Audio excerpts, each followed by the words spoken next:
Vamos a darle la bienvenida al doctor en psicología, Claudio García Pintos, al cual les pido un aplauso, por favor.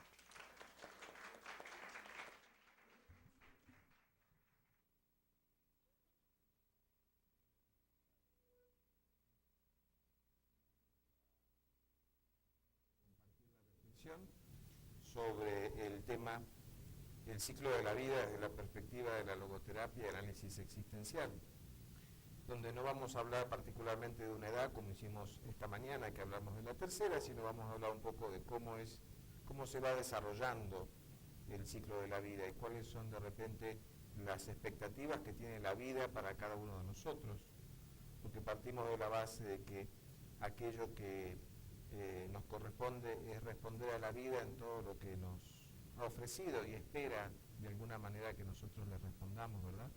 Ella es acreedora, es un don que hemos recibido y la idea es que lo hagamos prosperar. Vamos a ver cómo en el ciclo de la vida tenemos la oportunidad de hacerlo.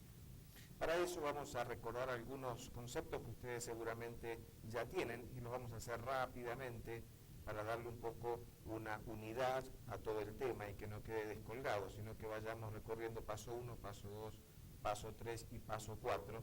Y yo utilizo para esto la imagen de, me vengo más acá, de un póker de ases, ¿sí? 4 ases que resuelven este juego. El primero que vamos a resolver rápidamente es recordar sobre la ontología dimensional. Si vamos a hablar del ciclo de la vida, vamos a recordar un poquito a la persona humana, cómo es la persona humana en sus necesidades, y vamos a volver a presentarla. El segundo póker sería sobre el modo humano de vivir. Esta persona que definimos desde la ontología dimensional de Franklin, ¿cómo vive? ¿Cómo es la existencia? ¿Cómo se desarrolla la existencia de la persona humana? El tercer as va a tener que ver con cómo se desarrolla. Y aquí sí vamos a ver aspectos que tienen que ver con el crecimiento. Y finalmente vamos a cerrar el cuarto as, cómo resuelve el hombre entonces el ciclo de la vida. Cómo resuelve el hombre esta tarea, esta misión que tiene por delante, que es transcurrir por el tiempo cumpliendo con un para qué, cumpliendo con un para quién. Ese va a ser el recorrido que vamos a hacer rápidamente y les digo conceptos que ustedes ya conocen, que simplemente los vamos a recordar y los vamos a ordenar. Vamos a partir por el primero, la ontología dimensional. Vamos a presentar a la persona humana y lo hacemos abriendo el juego con una definición del propio Viktor Frankl. Es sabido que el arte ha sido definido como unidad en la pluralidad.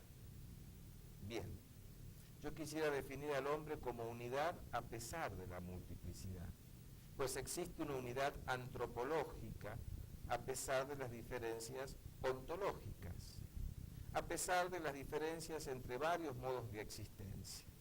En pocas palabras, la existencia humana es unitas multiplex, para hablar con las palabras de Santo Tomás.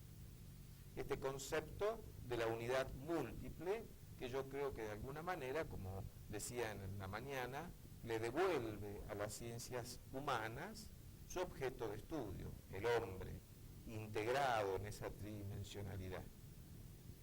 Recordamos que este concepto surge a partir de una disputa que yo suelo plantearla rápidamente así. El concepto de persona humana es un concepto posiblemente de los más polémicos, me parece a mí, en las ciencias.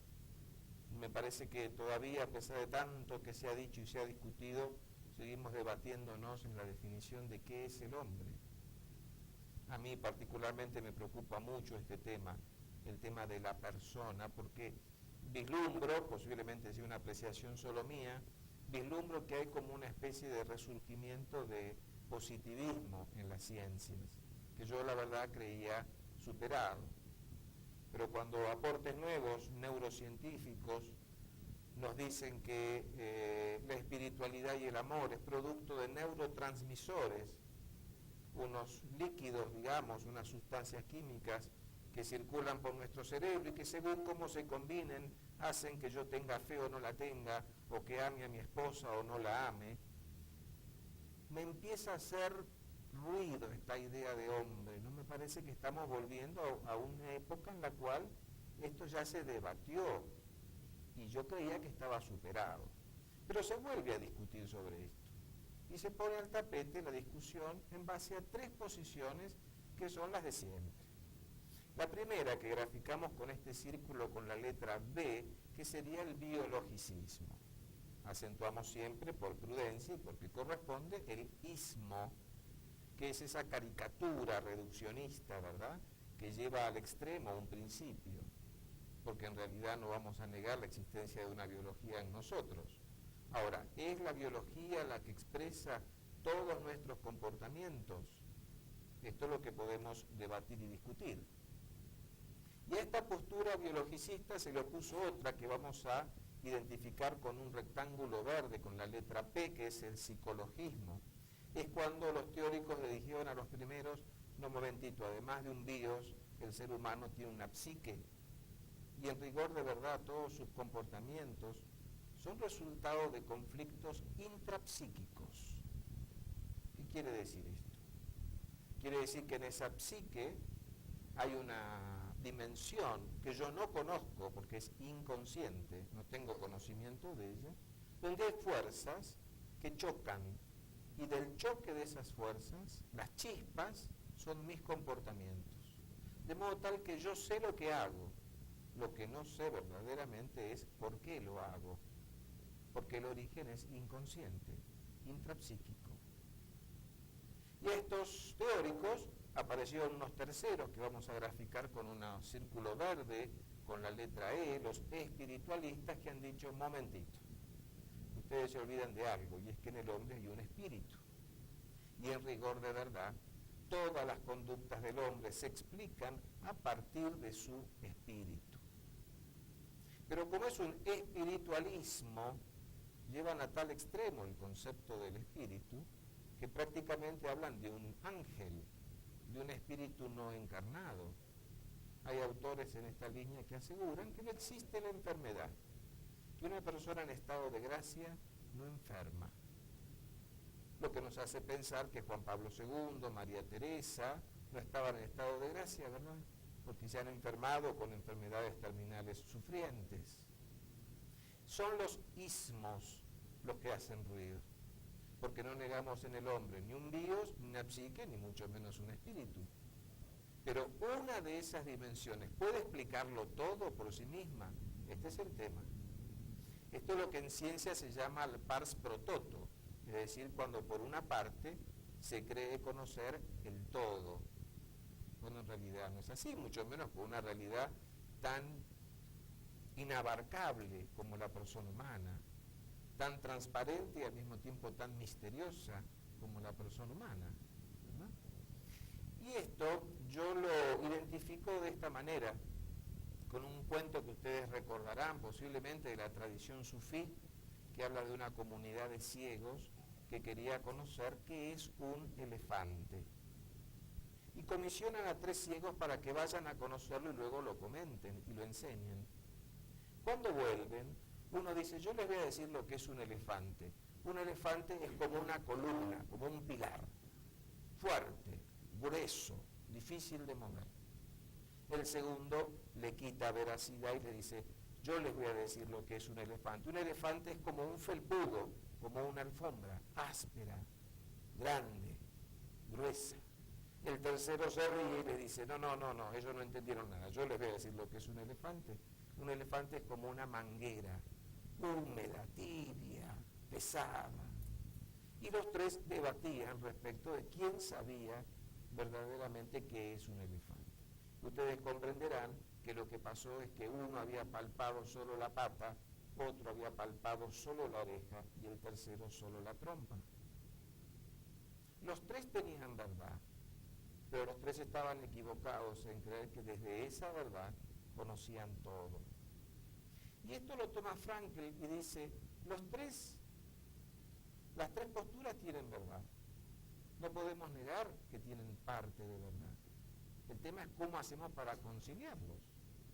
Porque si ustedes me aseguraran a mí que en este salón hay un crucifijo, yo honestamente se los negaría. Honestamente se los negaría. si yo les afirmara que en este salón hay una pared de vidrio, ustedes honestamente me lo negarían. Porque desde nuestras posturas honestas no vemos, yo no veo el crucifijo. No les voy a decir, sí, claro, tienen razón si no lo veo, y ustedes en la pared del fondo.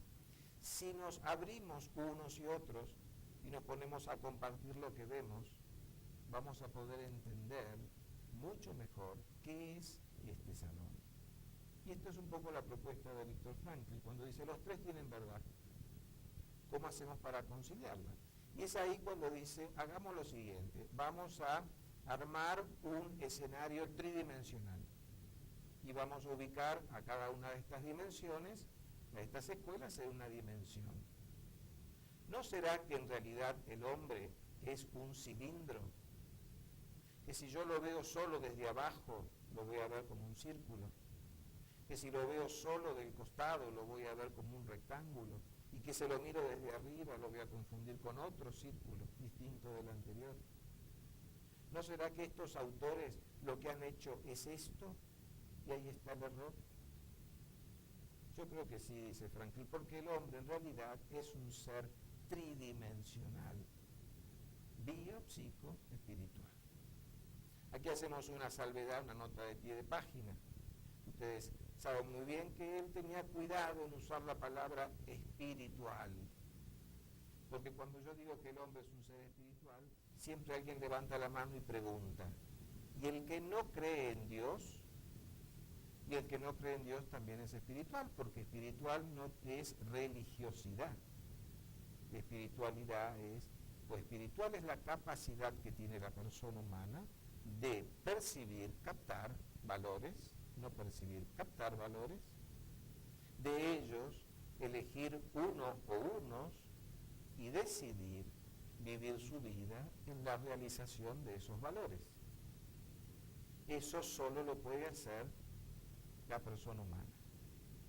Por eso yo no les quiero amargar la noche. Algunos de ustedes tendrán alguna mascota en casa, un gato, un perrito, Bobby, y ustedes tienen a Bobby, Bobby les mueve la cola y los saluda con alegría, y a lo mejor un día un amigo, una amiga, alguien los ha traicionado y ustedes están con angustia y viene Bobby y les mueve la cola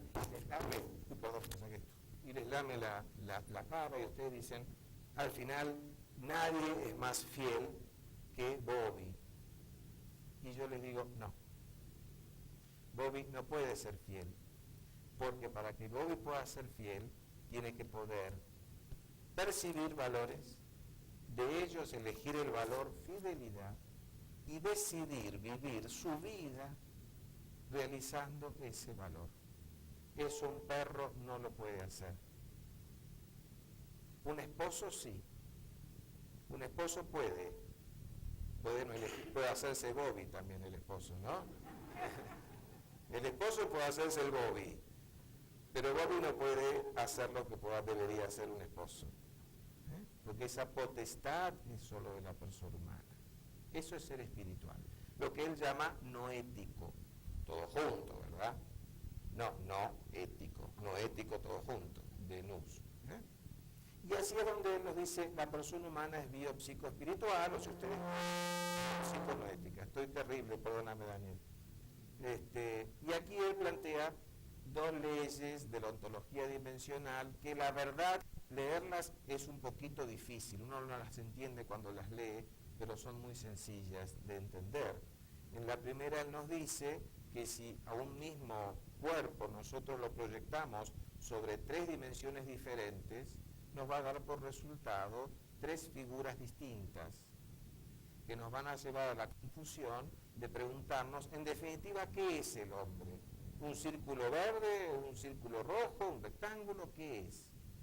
Dice, esto es un error que se comete cuando un solo cuerpo se proyecta sobre tres dimensiones distintas, sin darnos cuenta que lo que estamos percibiendo es una dimensión.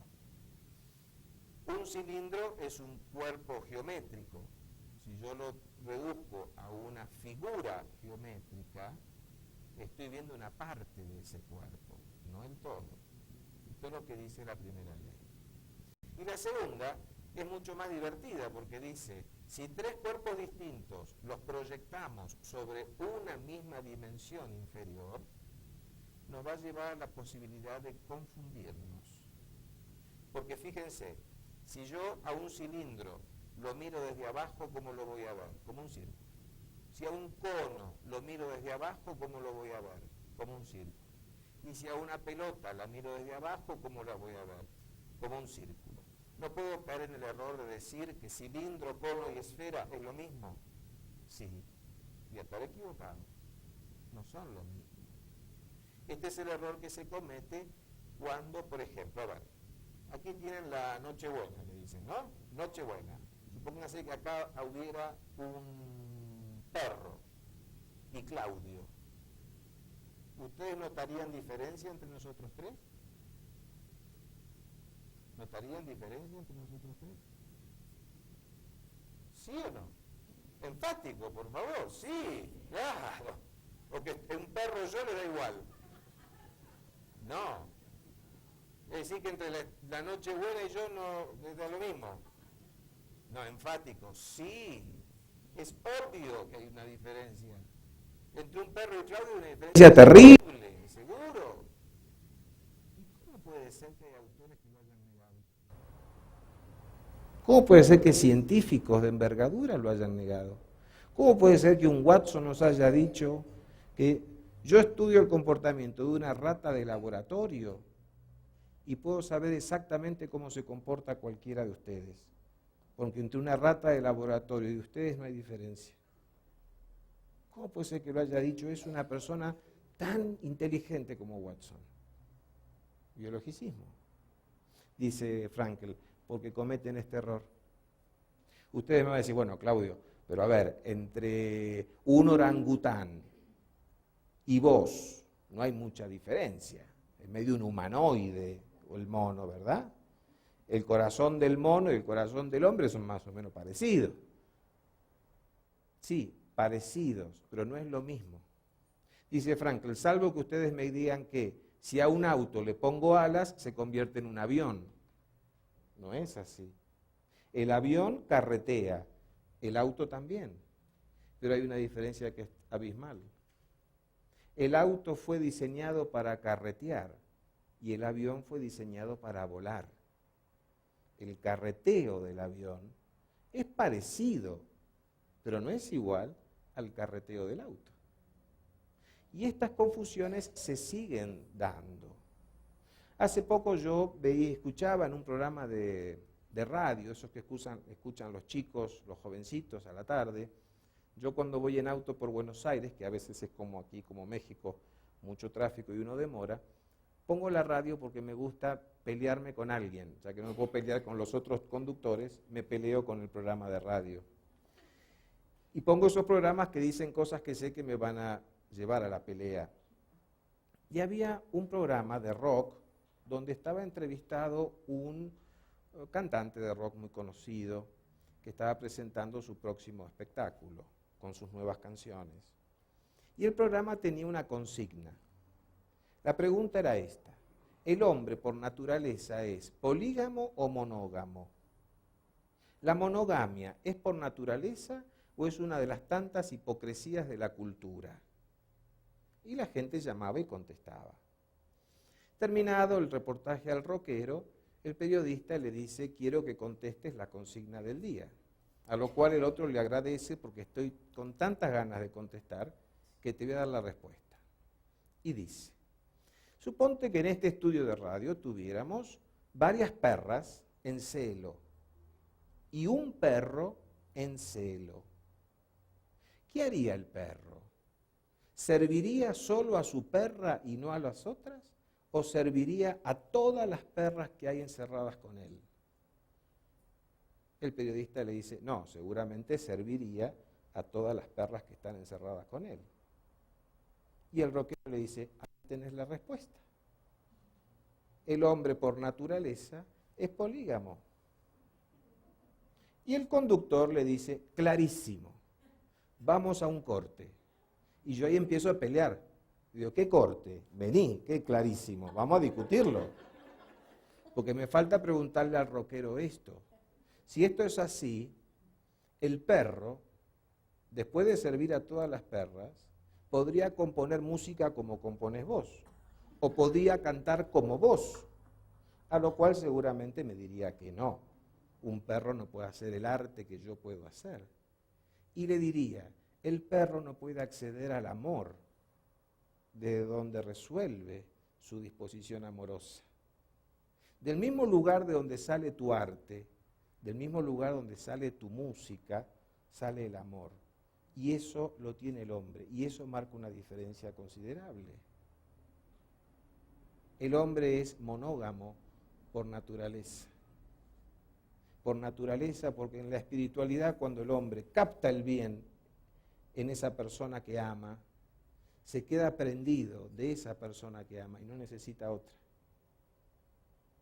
El hombre es monógamo por naturaleza, polígamo por circunstancia. De hecho, en la historia antigua, los hombres que tenían muchas mujeres lo hacían para cuidar a las mujeres, pero tenían a su mujer y cuidaban a las otras. Fue por un imperativo social. No viene al caso ahora. Pero esa confusión sigue existiendo. ¿Qué va a ser el perro? Entiendo lo que es el hombre. Frankl dice, ese es el error que solemos cometer todavía y en el que tenemos que estar muy alertas. La característica de la existencia humana es precisamente, dice Víctor, la coexistencia de la unidad antropológica con la diferencia ontológica. Es uno, pero dentro de ese uno hay tres dimensiones que son distintas entre sí, que no son estratos, que no son capas, que son dimensiones de una sola unidad. Por eso el hombre no es biológico más psicológico más espiritual. El hombre tiene una biología que está espiritualizada y psicologizada, una espiritualidad que está biologizada y psicologizada porque está todo mezclado. Y esto hace que sea una unidad. Y esto hace que sea persona bajo toda razón y circunstancia, ¿sí? Vamos a hacer este gráfico que ustedes conocen muy bien, porque las tres dimensiones no se ubican sino de esta manera. Perdónenme, yo suelo usar analogías muy sencillas para explicarme. Y digo, el hombre es como un palmito. ¿Vieron el palmito? ¿Vieron que tiene las rodajas, ¿no? Una dentro de la otra. Así es el hombre. Otros autores nos dicen que la persona humana está formada por estratos, lo que significaría que hay un hombre biológico, un hombre psicológico y un hombre espiritual.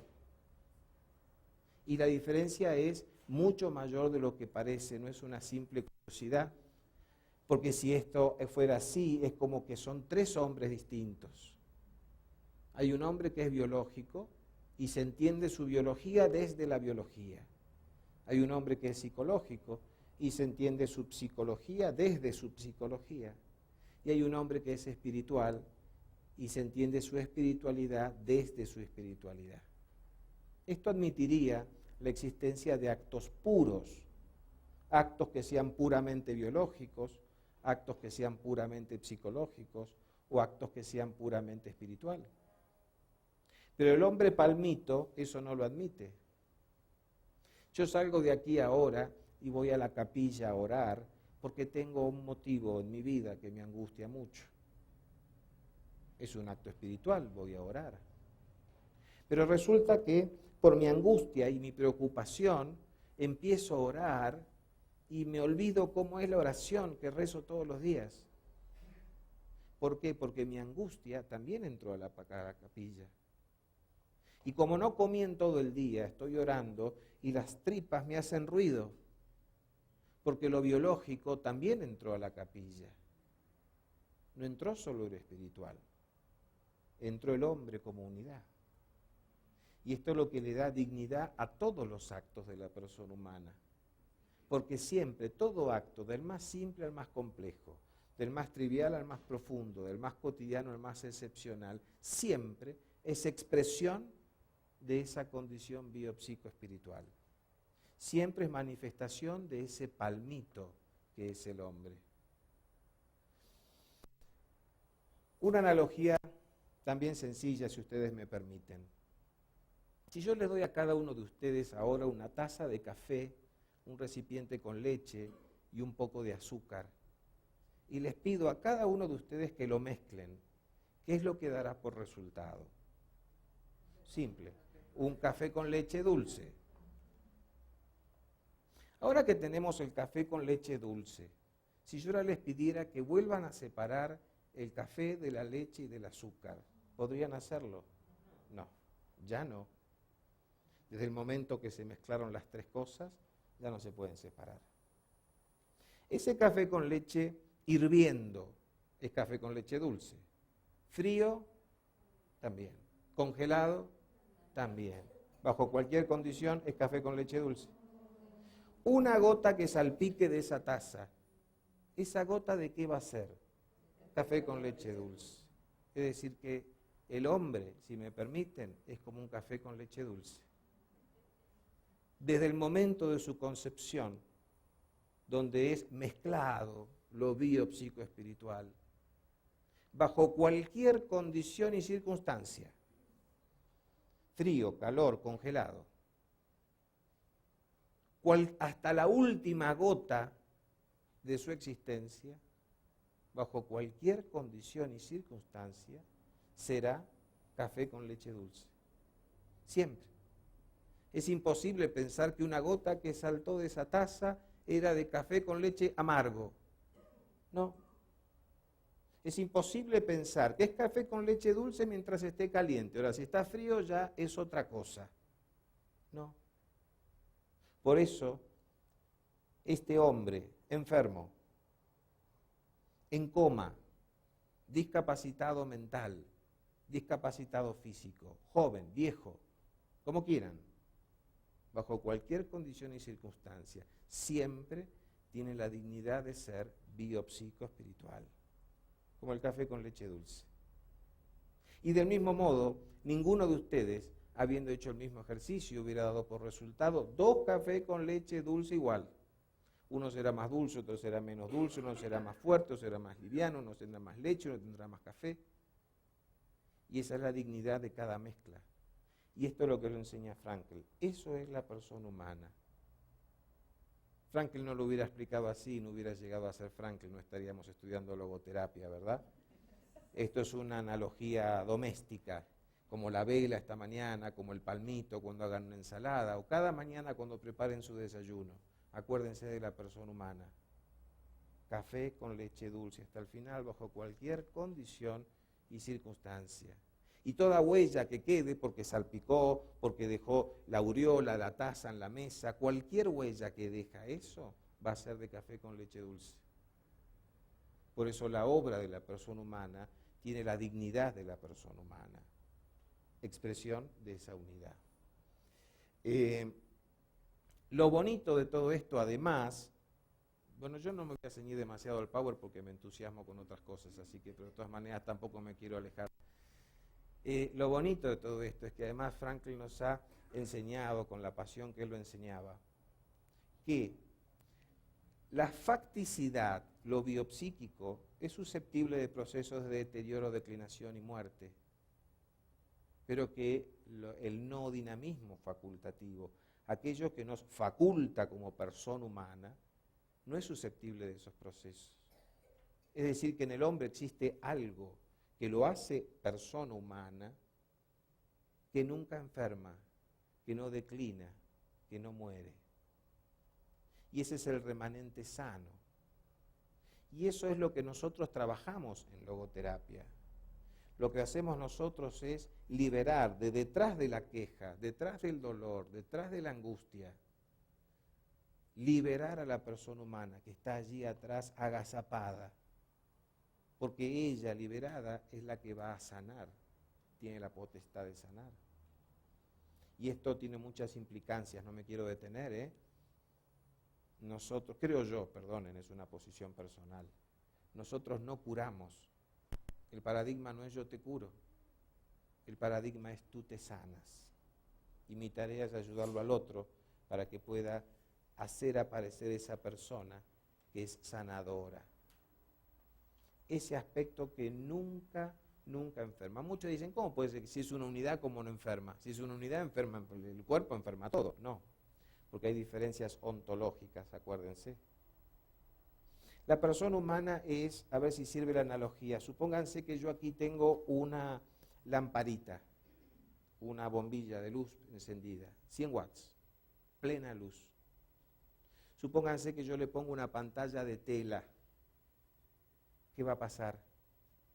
La luminosidad se va a atenuar. Y si yo le pongo una pantalla de chapa, se va a atenuar mucho más. Y si yo cubro esta lamparita con un cajón, la oscuridad total. ¿Estamos de acuerdo? Bien. ¿Alguna vez yo dije en alguno de los ejemplos, se apagó la lamparita? No. La lamparita sigue emitiendo la misma intensidad de luz. Pero las vicisitudes que acontecen en torno de la lamparita hacen que yo no pueda ver directamente la luz que está irradiando. ¿Estamos de acuerdo? De modo tal que aún en la oscuridad más absoluta no puedo pensar que la lamparita está apagada. Simplemente yo no la puedo ver en su luminosidad. ¿Qué se puede ver en la oscuridad? ¿Nada? No. Muchas veces ustedes se habrán levantado en la oscuridad de sus casas a la noche, no prendieron la luz, quisieron ir al baño, no quieren molestar a quien está en casa, y fueron y vinieron al baño sin prender la luz. Y no se chocaron con nada. ¿Por qué? Porque si yo en la oscuridad confío que en esa oscuridad hay algo, no le tengo miedo a esa oscuridad, y me tomo un tiempo para que mi ojo se acomode a la oscuridad, ¿saben qué va a pasar? Algo voy a ver, bultos, pero algo voy a ver, y me voy a poder mover en esa oscuridad sin chocarme. En la oscuridad de la persona humana, por ejemplo, un señor con un Alzheimer severo, terminal, una persona en estado de coma, terminal, en esa oscuridad es igual. Si no me asusta esa oscuridad, si sé que en esa oscuridad hay una bombita todavía encendida, y si me tomo el tiempo para ver, yo les aseguro que algo van a ver, aún en la oscuridad de esa persona que está en un coma terminal. Porque en realidad la dificultad es de la persona para transmitir su luz, pero también la dificultad está en mí, que no me animo a ver en la oscuridad. Y esto también lo ha enseñado Víctor, y esa es la persona humana. Esa persona que puede, más allá de estas cuestiones que la limitan desde la facticidad psicofísica, que pueden llegar a manifestarse en dignidad y en plenitud. Por eso los que trabajamos con ancianos que están en estado terminal, las personas que trabajan en terapias intensivas, las personas que trabajan con enfermos terminales, las personas que trabajan con enfermos psiquiátricos, con padecimientos severos, todos los que se toman un momento y todos los que tratan de mirar desde esta mirada, yo les aseguro, pregúntenle a cualquiera, ven en la oscuridad que la lamparita permanece encendida. Me tiento de contarles un ejemplo, voy a tratar de ser rapidito. Un día viene a verme un paciente a la consulta, un médico de 64 años, joven. No sé cómo será en la cultura aquí de México, pero para nosotros en Buenos Aires, para los psicólogos, los médicos no son buenos pacientes, porque lo primero que nos dicen cuando llegan a la consulta es, mire, yo en la psicología no creo, y siempre son mandados por alguien. Y este hombre no fue la excepción, un gran médico, un médico importante y conocido, me dice, mire, yo la verdad, doctor, quiero ser franco con usted, no creo en la psicología, pero como me tengo que hacer una operación de un triple bypass cardíaco, mi médico no me opera si primero no lo vengo a ver. Yo no tengo miedo a la operación, Tengo miedo a que no me operen, porque sé que si no me operan me puedo morir en cualquier momento. Pero él no me quiere operar, así que vengo a verlo por eso. Bueno, le digo, ya que lo mandan, vamos a tratar de usar el tiempo para algo que le sirva, si no es para eso. Y me dice, ahí tiene un punto. Porque todo este tema de la vida y la muerte, aunque yo sé que no me voy a morir, me hizo pensar en algo. Yo no me puedo morir en paz si mi hijo mayor no me perdona.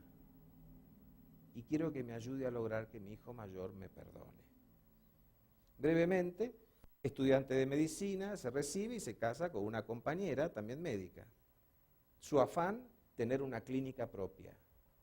Con esta mujer con la que se casa, viven en un departamento muy chiquitito en el centro de Buenos Aires, tienen 2 niños, un varón y una nena, y trabajan, y todo lo que ganaban lo guardaban, una vida muy austera, porque todo era juntar plata para nuestra clínica. Pasaron 15 años, logra tener un capital. De las tantas crisis económicas que sufre Argentina, muchas empresas entran en quiebra y se venden por poco dinero. Este hombre aprovechó una de esas crisis, compró una pequeña clínica en el Gran Buenos Aires, cumplió su sueño. 2 o 3 años la puso en funcionamiento. Una vez que fue puesta en funcionamiento, tomó una de sus grandes decisiones en la vida. ¿Cuál? Se separó de su mujer. Muy mal.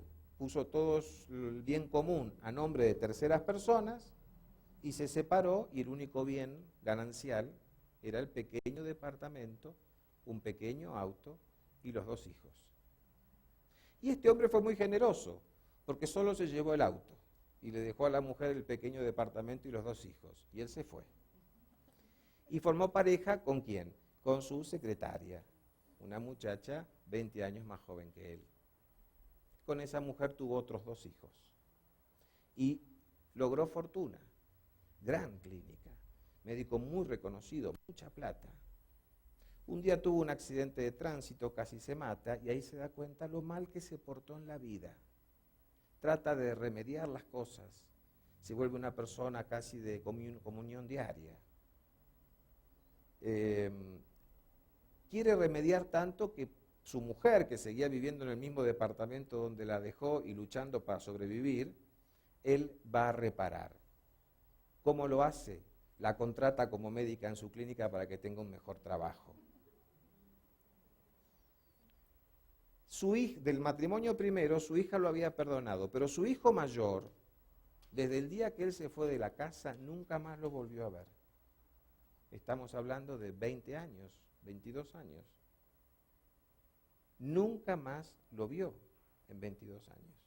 Nunca lo perdonó. Y este hombre quería, si mi hijo no me perdona, nunca, cuando me llegue la hora, no me voy a poder morir. Se opera, la operación sale muy bien, va a terapia intensiva por cuestión de rutina, ahí hay una mala praxis y él entra en coma. El coma se va haciendo progresivo, irreversible, no hay nada que hacer. Este hombre o milagro o se muere. Yo iba a verlo, como era un paciente VIP, había más libertad de acceso para verlo, lo iba a ver, rezaba con él, no por él, con él, porque me lo imaginaba rezando, como era su costumbre de los últimos años. Allí conocí a toda su familia. Y una noche, después de 15 días de estar en coma, me llama su hijo mayor. Se presenta y me dice, mira, soy fulano de tal, mi hermana me dijo que te ha conocido, que vos charlaste mucho con papá. Quiero que me cuentes cómo es la historia de él. Quiero ir a verlo a papá, pero no quiero ir y cruzarme con la otra mujer que tiene. Un día que vos vayas, si te parece, me acompañás. Como era inminente todo, dije, mañana. Vamos a las 6 de la mañana y ves a tu padre. Y así hicimos. Piensen ustedes, después de 22 años de no verlo, el reencuentro era con su padre en coma. No quiso entrar solo y me pidió que lo acompañe a ver al padre. Esto me dio ocasión de presenciar lo siguiente. Este muchacho llega, se sienta al lado del padre, pone las manos así sobre el cuerpo del padre y apoya su cabeza. Después de un rato largo, se incorpora y dice en voz alta: viejo, siempre fuiste un miedoso. Y todo lo que hiciste mal en tu vida lo hiciste mal porque nunca te animaste a encarar las cosas como un hombre. Me imagino que ahora debes tener mucho miedo. Mira, papá, acá estamos todos. Si querés seguir luchando, luchá. Si no, ya está, papá. Hace una pausa y me pide si sé rezar algo para rezar con él, con el padre, y así lo hacemos. Salimos. Afuera estaba su hermana, charlamos un momento. Habrán pasado unos 40 minutos, 45 minutos, y salió la enfermera a avisar que el señor acababa de morir. Era inminente que se muera. Pero yo no puedo olvidar que entró a mi consultorio diciendo: no me voy a poder morir hasta que mi hijo mayor me perdone. Y después de 15 días de coma, se murió media hora después que el hijo mayor lo perdonó. Algunos pedirán un protocolo de prueba. No existe. Yo estoy seguro que la lamparita estaba encendida. Y como dice Franklin, uno no puede elegir morir o no morir, pero muchas veces uno puede elegir postergar la fecha por algo que sea significativo. Yo creo que este hombre lo hizo. Y si alguien viniera del positivismo a decirme: mira, yo diseñé un protocolo para medir esto, lo rompería en 4 partes, porque me parecería una falta de respeto tratar de protocolizar el momento de mayor intimidad, que es el de la muerte de alguien.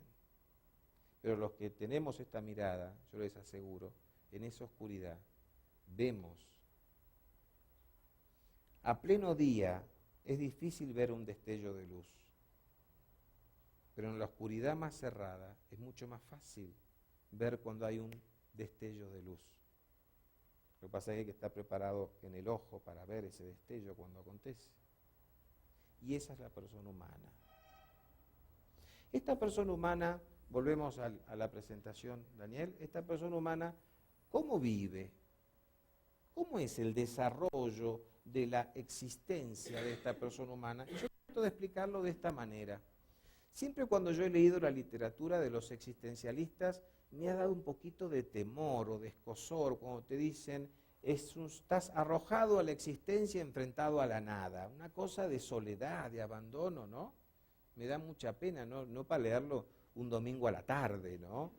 A las 7 de la tarde poner a leerte estas cosas de que el ser es un ser arrojado a la existencia y enfrentado a la nada. No es el momento oportuno para leerlo, salvo que uno entienda lo que quisieron decir.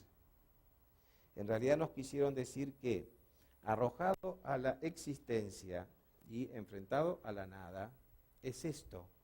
Arrojado a la existencia, sos responsable, hacete cargo, decidilo vos.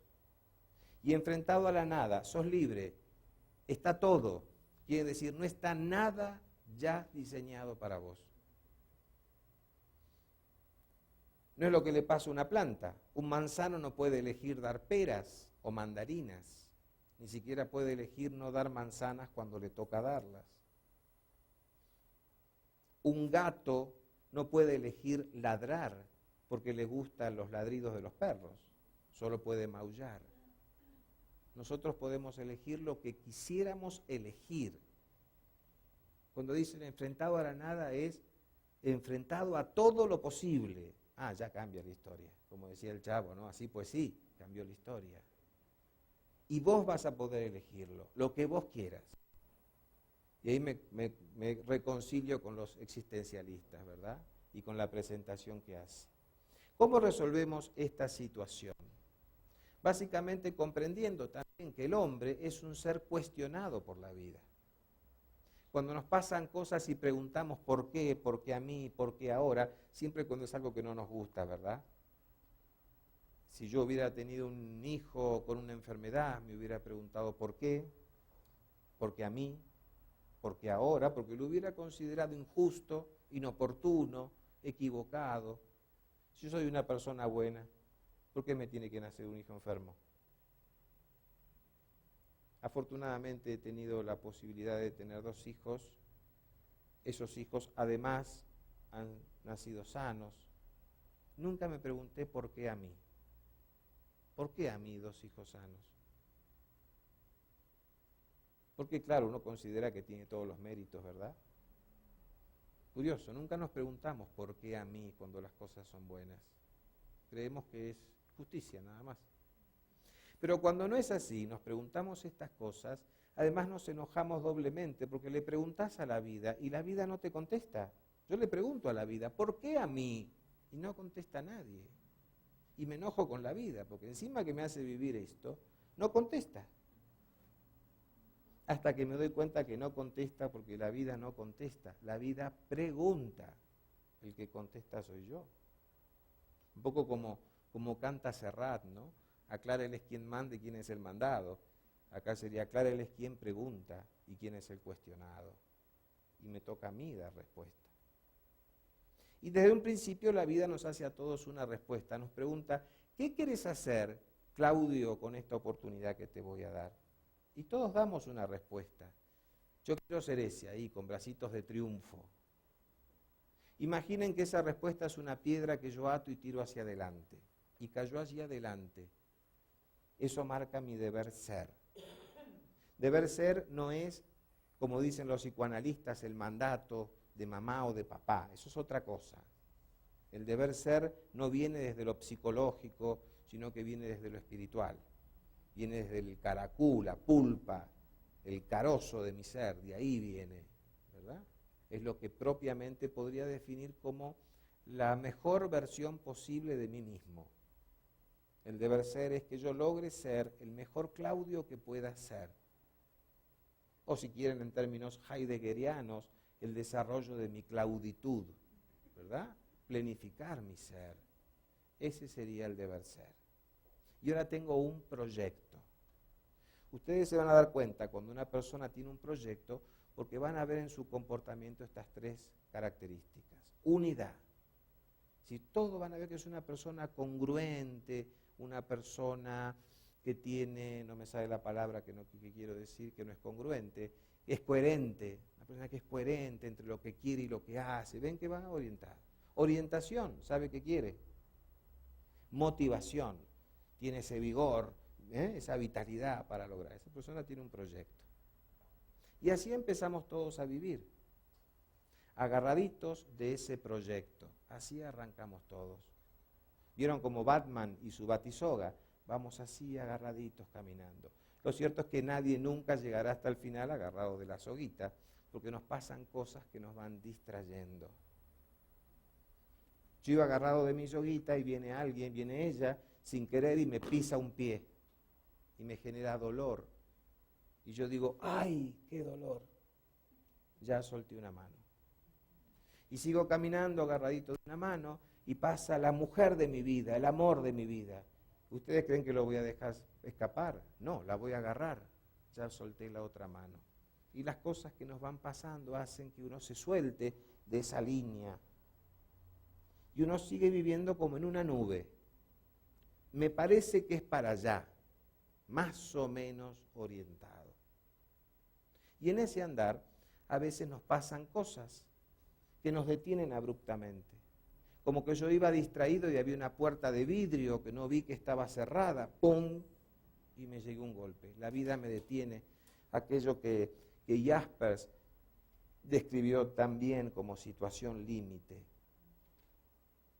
Y además del golpe que me doy en ese momento, el dolor que me significa, el chichón que me generó ese golpe, ¿quién aparece? La vida. Y me pregunta, a ver Claudio, vení, ¿y ahora qué vas a hacer? ¿Y ahora cómo vas a resolver este dolor? Encima del golpe aparece la vida y encima del golpe tengo que dar una respuesta. Pero de eso se trata y eso nos pasa, es lo más humano que nos puede pasar. Y cuando no tengo respuesta para esa pregunta, ¿qué voy a hacer ahora? Se genera delante mío como un pozo que no me permite seguir caminando. Aquello que nosotros llamamos vacío. En definitiva, el vacío existencial, ¿qué es? Es el vacío de respuesta a una pregunta que me hace la vida. Como no tengo respuesta, hay un vacío. Y esto, dice Frankl, no es enfermedad, esto es lo más humano que nos puede pasar, porque varias veces nos vamos a encontrar en esta situación. Hay preguntas, la vida es como un crucigrama, palabras cruzadas. Vieron que hay unas palabras cruzadas y hay respuestas que son muy sencillas de dar. 3 vertical, hermana del padre, 3 letras, tía, mira qué fácil.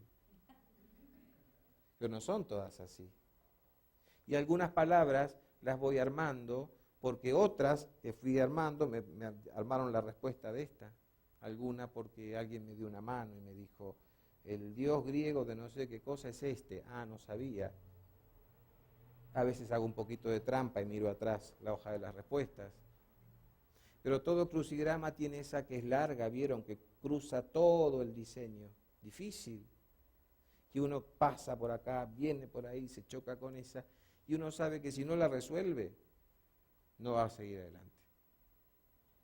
Y la vida tiene esas preguntas que son estas. Fui al médico, hacemos un estudio de rutina y me devolvió un diagnóstico que yo no me esperaba. Ahí tienen un ejemplo. Y yo, dice Frankl, me puedo oponer a eso. ¿Qué quiere decir oponer? Devolvérselo. ¿A ver qué? ¿Cáncer? No, no quiero cáncer, me opongo. No, me opongo a tener cáncer, dame otro diagnóstico. Eso no lo quiero. No, no es eso, oponerse. Oponerse es elegir desde dónde voy a vivir eso que se me presenta por delante. Esa es la respuesta que le tengo que dar. Y para responderla muchas veces tengo que recurrir a otras, ¿verdad? Tenía una A de amigos, tenía otra letra, y empiezo a tirar allí, en ese largo diseño, que primero pienso que está equivocado, alguien cometió un error, sobran casillas, faltan casillas, y empiezo a tirar respuestas. Injusticia, no, no es injusticia. Tragedia, tampoco es tragedia. Y así tiro varias hasta que encuentro la respuesta correcta, ¿no? Oportunidad. Pero me cuesta encontrar la respuesta en ese crucigrama que es la vida. Y así nos va a pasar varias veces.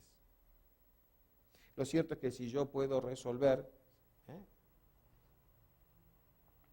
esto voy a seguir adelante, pero si no, en ese momento de vacío, donde estoy vencido por la situación, van a ver ustedes que voy a tener 3 conductas que son opuestas a las que tenía cuando tenía un proyecto. En vez de unidad, dispersión.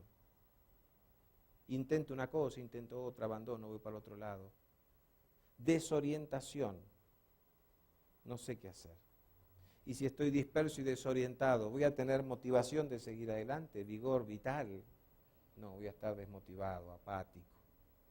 Cansado por haber hecho esfuerzos de distinto tipo que me llevaron ¿a dónde? A ningún lado. Así voy a estar en ese momento. Pero bueno, si yo pudiera en esa forma, allí tengo 3 alternativas posibles. La vamos a marcar acá. 3 alternativas posibles. Una, quedarme parado en torno del pozo. Me voy a quedar parado así delante del vacío. Y esto va a generar como cuando estoy en un piso muy alto y me asomo al vacío, la sensación de que me voy a caer o la sensación de que el vacío me va a succionar. Este vacío va a generar el mismo efecto. Y voy a empezar a tener ya así una complicación de las que Víctor llama noógenas. Pero puedo poner una tablita arriba del vacío y pararme y decir, ¿qué vacío? Yo no veo nada. En mi vida no hay ningún vacío, yo estoy fantástico.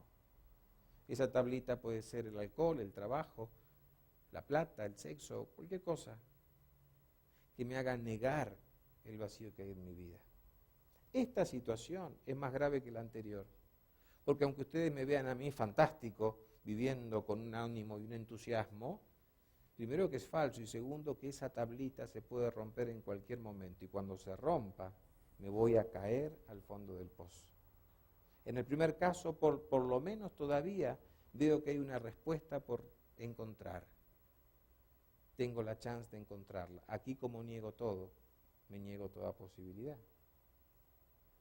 Tenemos una tercera alternativa que es ¿cuál? Bueno, poder llenar el pozo, no taparlo, llenarlo, ¿verdad? que si yo puedo llenar ese pozo que fue generado por preguntas con respuestas, ¿qué va a pasar? Y una vez que yo lo llene, vamos acá, una vez que yo lo llene, voy a poder seguir adelante. Yo les decía hoy que trabajo mucho con cuentos.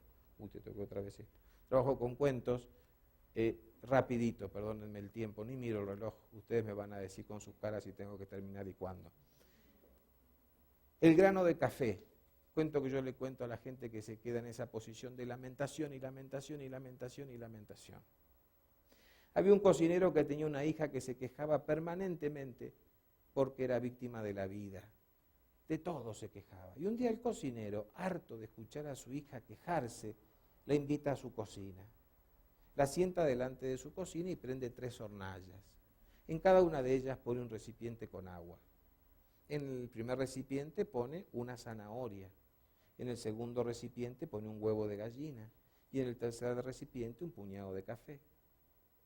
Después de unos 20 minutos apaga el fuego, saca las ollas y le dice a la hija, observaste lo que hice, ¿verdad? Las 3, café, huevo y zanahoria, pasaron por la misma dificultad, agua hirviendo. La zanahoria llegó al agua siendo dura y al pasar por la dificultad, ¿qué hizo? Se ablandó, fíjate cómo está ahora, se deshace. El huevo llegó al agua con una vida intensa, protegida por una delgada capa. ¿Qué pasó al pasar por el agua? Su vida se murió y la capa que la protegía se volvió toda resquebradiza. Sin embargo, ¿qué pasó con el café? Aprovechó el agua hirviendo para sacar de sí lo mejor que tenía. Asómate y vas a ver qué sabroso aroma a café sale de ese recipiente. Hija mía, el tema no es lo que nos toca vivir, sino qué vamos a hacer con lo que nos toca vivir. Y está en vos la posibilidad de elegir vivir como una zanahoria, vivir como un huevo o vivir como un grano de café. Y esta es la respuesta para esta actitud, ¿verdad? Aquel que se queja permanentemente. Para los que quedan en la otra postura, que tapan todo y no veo y quieren encontrar la salud en algún otro lado, les cuento un cuento que se llama La aguja de María. María era una señora mayor que vivía en un pequeño pueblo, muy querida, un líder natural. Y un día, a las primeras horas del amanecer, los vecinos la ven a María tirada en el patio, en la vereda de su casa, buscando desesperadamente algo. Le preguntan qué perdió y María dice, mi aguja, la única que tengo y sin ella no puedo hacer mis labores. Los vecinos, solidarios, se disponen a buscar la aguja de María. Va pasando el día y no la encuentra y vienen nuevos vecinos y suman nuevos vecinos y más vecinos. El día va pasando, el día pasa, se acerca la tarde, cae el sol, se hizo oscuro y la aguja no apareció. Con tristeza le dicen, María, hemos hecho todo lo posible, dedicamos todo un día de nuestra vida a buscar su aguja y no la encontramos. ¿Estás segura que la perdió? Y María dice, sí, claro. ¿Estás segura, María, que la perdió aquí, en la vereda de su casa? Ah, no, dice María, yo la perdí adentro, en mi cuarto. Y los vecinos se enojan, le dicen, pero María, nos ha hecho perder un día de nuestra vida buscando aquí afuera la aguja que usted perdió adentro. ¿Por qué nos hizo esto? Y María se sonríe y les dice, ¿es que acaso así no viven ustedes todos sus días? ¿No viven buscando afuera lo que en realidad han perdido adentro? Para pensar, ¿no? Para esta gente que cree encontrar en la vitalidad, la belleza, la plata, lo que fuere, aquello que tienen que encontrar por otro lado. Y luego aquellos que nosotros, como decíamos esta mañana, no lo reitero, le recordamos la escena de Simba en El Rey León, ¿no? Él recuerda quién eres, cuál es tu misión. Hay gente que te necesita, el para quién y el para qué te permite resolver de alguna manera este dilema del pozo que tenés por delante. Lo cierto es que vivir, yo le digo siempre a la gente que me consulta, miren, la vida es muy sencilla. Lo que no quiere decir que vivir sea fácil, pero la vida es muy sencilla. La vida consiste en unir dos puntos. ¿Dónde estoy hoy y a dónde debo llegar? Unir dos puntos, miren qué sencillo que es la vida. No le compliquemos más, es eso. Vivir no se hace fácil porque no siempre tenemos en claro dónde estoy y dónde debo llegar. Ahí se complica. Se complica además porque muchas veces creemos que la manera de unir dos puntos, la única manera válida, es la que nos enseñaron en la escuela. La manera de unir dos puntos es la recta. Y creemos que cuando la línea no sale recta, ya hemos fracasado. No, no es así. Porque en la existencia la manera de unir estos dos puntos puede tener tantas versiones como seres humanos quieran unir esos dos puntos. Entonces tenemos, por ejemplo, gente que intenta unir estos dos puntos, de esta manera. Una persona que es muy nerviosa, una persona que ha tenido problemas en su vida, sin embargo ha podido unir los dos puntos. O tenemos personas que son muy vuelteras y entonces lo hacen así, pero unieron los dos puntos. O personas que empiezan con mucho ánimo y luego se frustran y creen que no van a poder y finalmente lo terminan logrando. Es más, tenemos personas que empiezan así y decimos, se equivocó, y después nos sorprenden uniendo por este lado. Porque siempre, hasta el último momento, existe la posibilidad de unir esos dos puntos. Siempre. Lo importante es tratar de tener en claro dónde estoy y a dónde debo llegar. Luego el recorrido, será tan divertido, diverso como podamos. Y nosotros, logoterapeutas, trabajamos en esa zona de tensión. Esa es nuestra área de intervención. Nosotros los logoterapeutas no le decimos al otro quién es, no le decimos al otro dónde debe de llegar, cuál tiene que ser su proyecto o cuál no. Simplemente tratamos de facilitarle la conciencia primero, para que sepa el estado de estos dos puntos, y liberarle luego la vida, para que se dé cuenta que tiene todavía la posibilidad intacta de lograrlo. El resto cuenta por cuenta de ellos. Esa es nuestra zona de intervención. No es poco, ¿verdad? Por eso yo le digo a los alumnos que están a punto de iniciar carrera ya profesional, que están por recibirse, tenemos el privilegio de ser testigos de un milagro. Como alguien que vino tumbado por un dolor se pone de pie y sigue caminando. Tenemos la fortuna y el privilegio de ser testigos de ese milagro. Suficiente como para pretender ser los hacedores del milagro. El milagro no lo hacemos nosotros. Tenemos el privilegio de observarlo.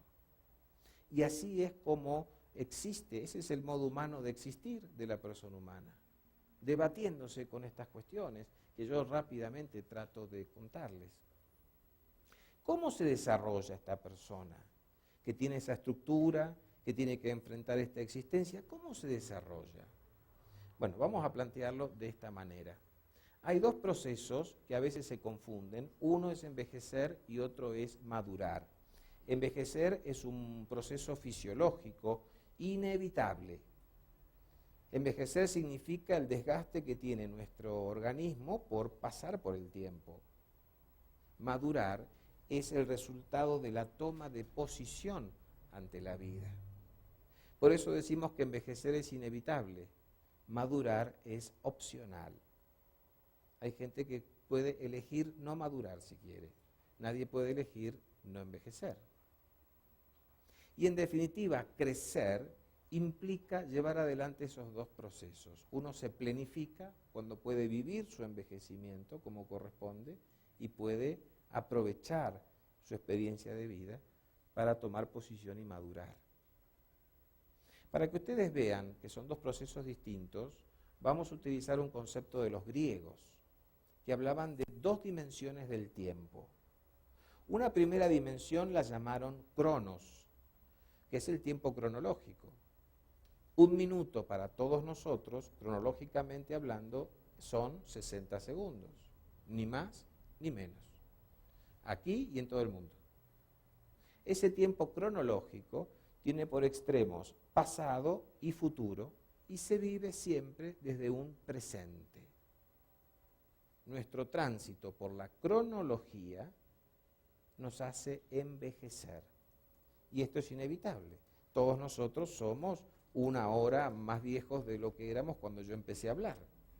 Y esto es inevitable.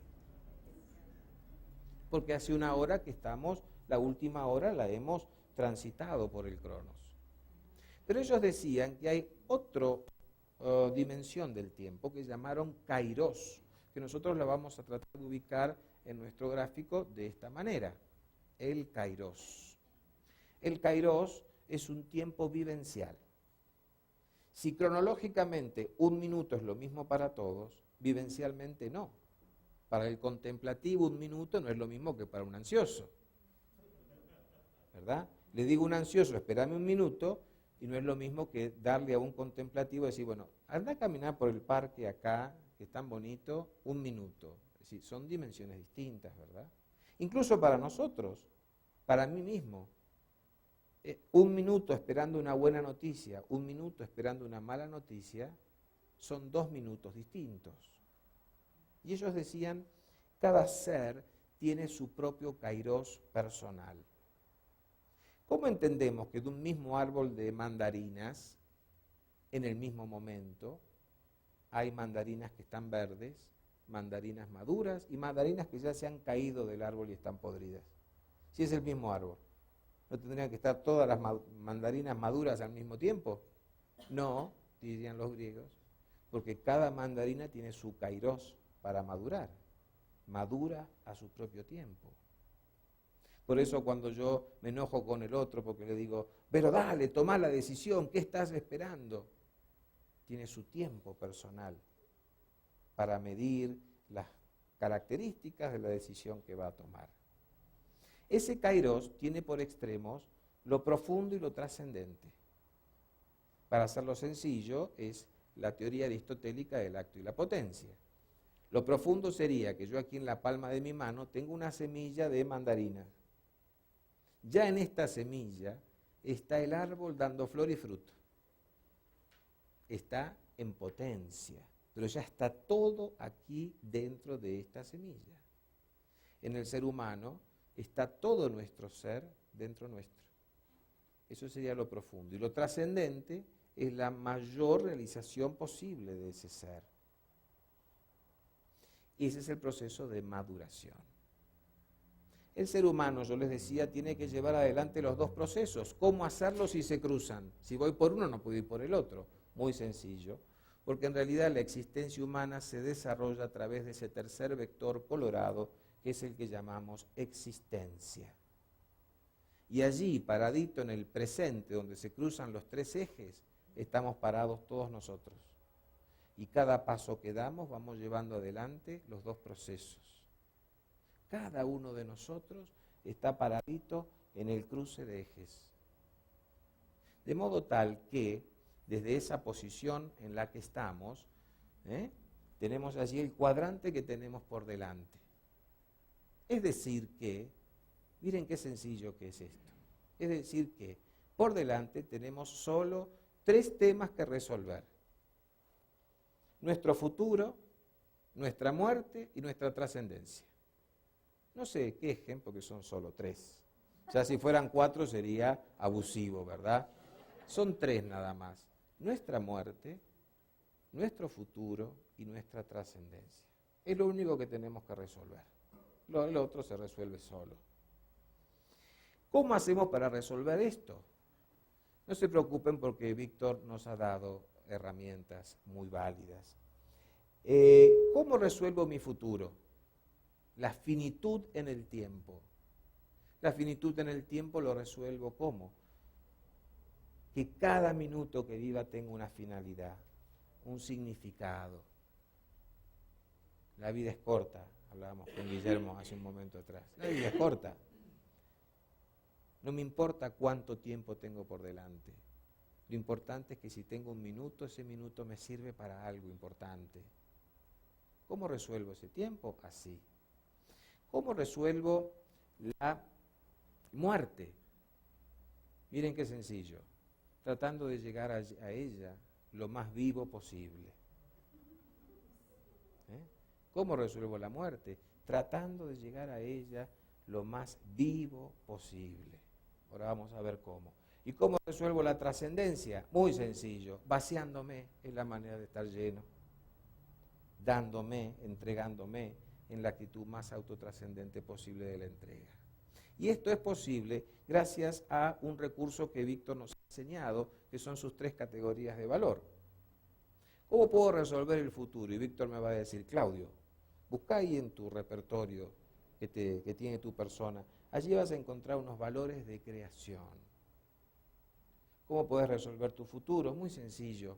Trata de poner algo en este mundo para que sea mejor, todos los días. La persona que ordenó el salón, que ni sabemos quién es, si es un hombre, una mujer o cómo se llama, esa persona hizo que nuestro mundo sea un poco mejor. Distinto hubiera sido si hubiera estado sucio, con mal olor, las sillas desordenadas. ¿Qué hizo esa persona? Simplemente su trabajo. No lo hizo para que le demos un reconocimiento, lo hizo porque era lo que debía hacer. Y haciendo lo que debía hacer, hizo que este mundo sea mejor para todos nosotros. Esos son los valores de creación. Tan simple como eso. Fácil. Y ahí tenemos un recurso para resolver nuestro futuro. Y nuestra muerte, Claudio, muy fácil, dice Víctor, ahí tenés otro elemento que son los valores de actitud. La toma de posición ante lo inevitable de la vida.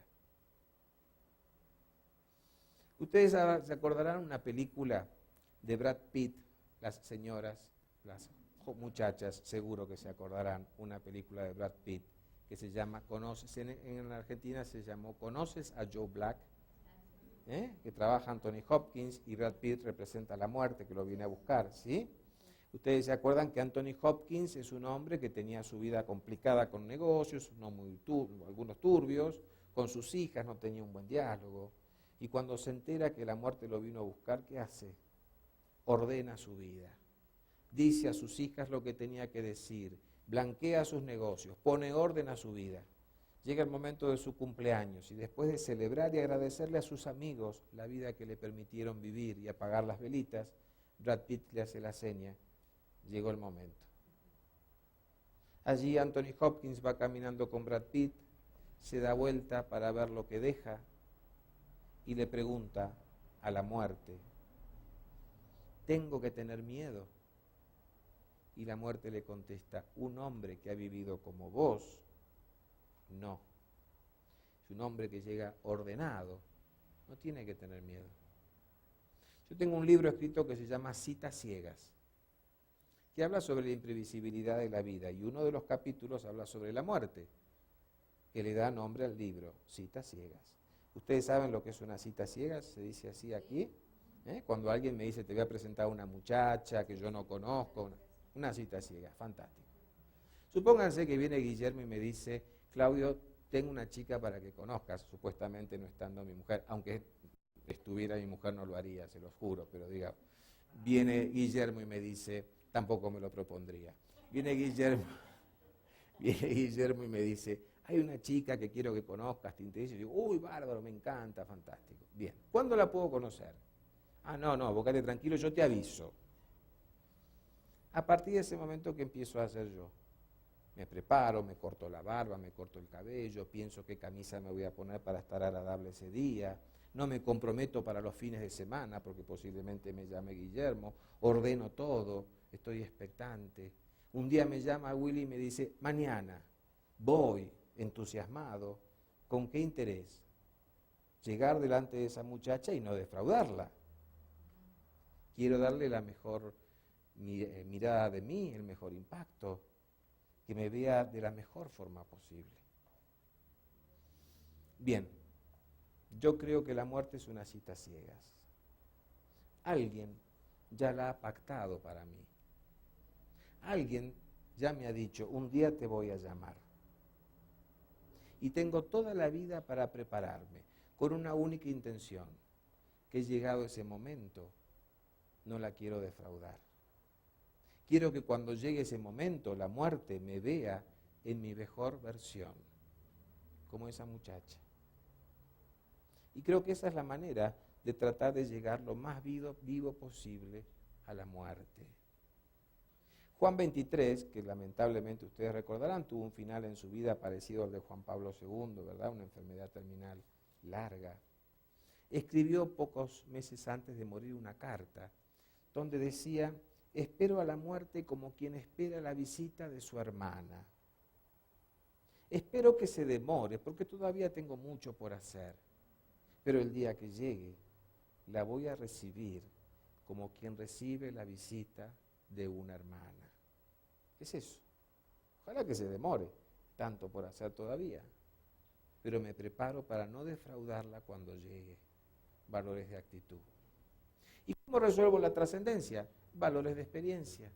Así como yo tomo de mí cosas para mejorar el mundo exterior, puedo tomar cosas del mundo exterior para mejorarme a mí, que son gratuitas. El cariño de ustedes en estos 2 días que estoy aquí es gratuito, no tienen por qué manifestarme cariño y afecto de ninguna manera, no están obligados en absoluto, sin embargo lo han hecho. Eso es gratuito, está ahí para que yo lo tome y me enriquezca. Cuando un hijo mío me dice te quiero, o mi mujer me dice te quiero, o un amigo me recibe con un abrazo, o un paciente me saluda con agradecimiento, no tienen la obligación de hacerlo, nadie, lo hacen. Cuando puedo estar aquí y ver el paisaje fantástico, ese árbol de Nochebuena que hay por aquí, tan bonito, digo, qué hermoso, esto es gratuito y me hace bien. Es eso de vaciarme de las cosas que no sirven tanto. Más, mejor, poner afuera las cosas que le sirven a otro. Cuando yo era chico y terminaba de comer, mi madre siempre, como las mamás usualmente hacen, insisten en que uno coma más. Entonces me decía, ¿no querés comer más? Y yo le decía, no, estoy lleno. Y mi madre me corregía y me decía, no se dice lleno, se dice satisfecho. Es así, ¿no? Se dice satisfecho. Y yo creía que era una cosa meramente de educación. Pero luego me di cuenta que hay una diferencia entre lleno y satisfecho. Y la vida no se resuelve llenándose, la vida se resuelve por la satisfacción. Por eso uno se satisface en la vida cuando se vacía en esa entrega autotrascendente del servicio, etcétera, etcétera, ¿no? Ustedes lo saben muy bien. Entonces, son 3 tareas. Por suerte, son solo 3 y por suerte Víctor nos ha dado elementos para poder cumplirlas, ¿verdad? Vamos al punto final. Teníamos cómo es la persona, cómo es su existencia y cómo se desarrolla. Se desarrolla en ese transcurrir, siempre con ese objetivo de esas 3 tareas que tengo por delante. ¿Cómo lo resuelve? Y ahí vamos al último punto. ¿Cómo lo resuelve? ¿Bien o mal? Ahí está la clave. Y ahí es donde tenemos que tener atención en nuestro servicio para ayudar, acompañar, orientar, para que la persona humana pueda sacar lo mejor de sí y resolver de la mejor manera su ciclo vital, que en definitiva tiene por única finalidad su plenitud personal. El gran dilema que tendrá que resolver la persona humana es el dilema entre ser deambulante o ser peregrino. Siempre en la vida vamos a llegar a la encrucijada y vamos a tener que resolver qué camino tomar. A veces me dicen los pacientes, pero lo que pasa, doctor, es que el camino A es muy difícil y el camino B es muy difícil también. ¿Cómo hago para elegir? Es muy fácil. Si hubiera camino fácil y camino difícil, no hubieras venido a consultar, posiblemente. ¿Cómo resuelvo yo cuando hay 2 caminos difíciles? Muy sencillo. Primero, asumiendo que no hay nada por delante que sea fácil. Y segundo, ponete en punta de pie y trata de vislumbrar a dónde te lleva uno y a dónde te lleva el otro. Y ahí podrás elegir cuál dificultad estás dispuesto a asumir. Lo que no hay es no dificultad. porque siempre va a haber trabajo, superación, sacrificio, esfuerzo, logro. ¿A dónde te lleva cada uno? Y a veces eso define que uno sea deambulante o peregrino. Cuando se dice que el hombre es un ser que pasa por el tiempo, muchos dicen, es un caminante. No, caminante es caminar, esto es ser caminante, pero puede ir a ningún lado caminando, no es eso. O el hombre dicen, es un deambulante. No, porque deambulante en realidad es aquel que va revoleando los pies, pero que no tiene un itinerario. O itinerante. No, porque el itinerante tiene un itinerario ya establecido. El hombre en realidad es un peregrino. Peregrino es esa acepción que define la condición de aquel que se encamina hacia el lugar sagrado. Por eso hablamos de los peregrinos de Santiago de Compostela, por ejemplo. No decimos los caminantes de Santiago de Compostela. El peregrino es el que se dirige a un lugar sagrado. Y yo les pregunto, ¿el desarrollo más pleno posible de mi persona no es lo más sagrado que hay en mí? Cuando yo me encamino hacia el descubrimiento, hacia ese Claudito hecho un Claudio desarrollado y pleno, ese encuentro con ese don Claudio, no es lo sagrado en mí. El hombre en realidad debería definirse ni como un itinerante, ni como un caminante, mucho menos como un deambulante. El ser humano es un peregrino. Pero aquí está la disyuntiva, ¿cómo resuelvo yo mi ciclo de vida? ¿Como deambulante o como peregrino? Vamos a tratar de apelar a este gráfico que teníamos antes. Y vamos a ver todos los riesgos de deambulante que hay, algunos de los cuales nosotros también los conocemos porque los hemos vivido. El primer deambulante que yo reconozco es el nostálgico. El nostálgico es el que vive desde ese punto siempre mirando para atrás. El nostálgico es el que vive siempre lamentándose por lo que fue, por lo que ha perdido, por lo que ha quedado por detrás. Es el que vive de espaldas al futuro.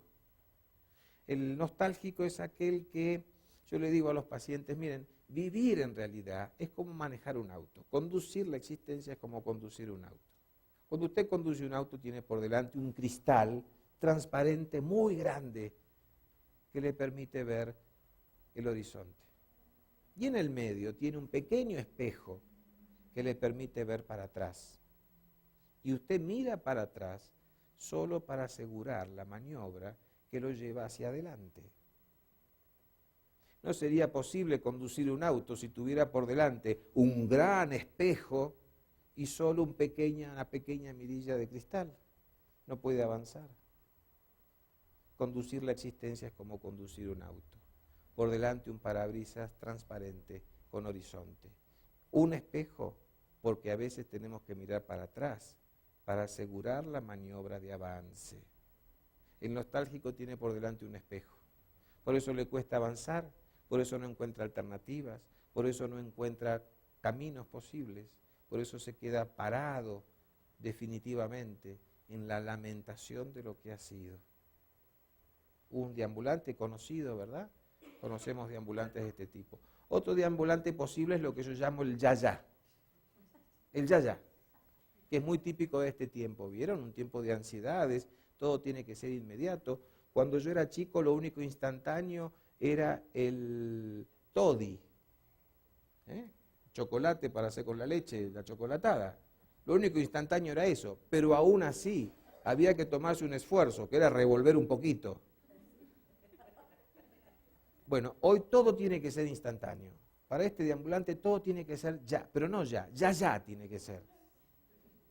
Entonces el ya es esa persona que deambula en la vida y que pasa rápidamente del ya al ya fue. Es decir, de la ansiedad de que sea a la frustración de que no pudo ser. Así.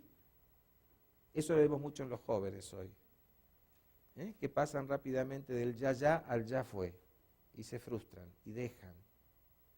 Viven con un presentismo terrible que no les permite ni vislumbrar hacia adelante el futuro, ni traer experiencia del pasado, ni ver para adentro. Es una carrera loca, que también lo vivimos nosotros los jóvenes, ¿verdad? El ya del celular nuevo, el ya del cambiar el auto, el ya de tener más plata, el ya de hacer otro viaje, el ya de... consumirnos, hoy hablábamos a la mañana la diferencia de consumir y consumar, se consumen, estos no consuman, se consumen en sí mismos en esa ansiedad vertiginosa del ya. Hablábamos con Felipe ayer, o hoy, no me acuerdo cuándo fue, hoy.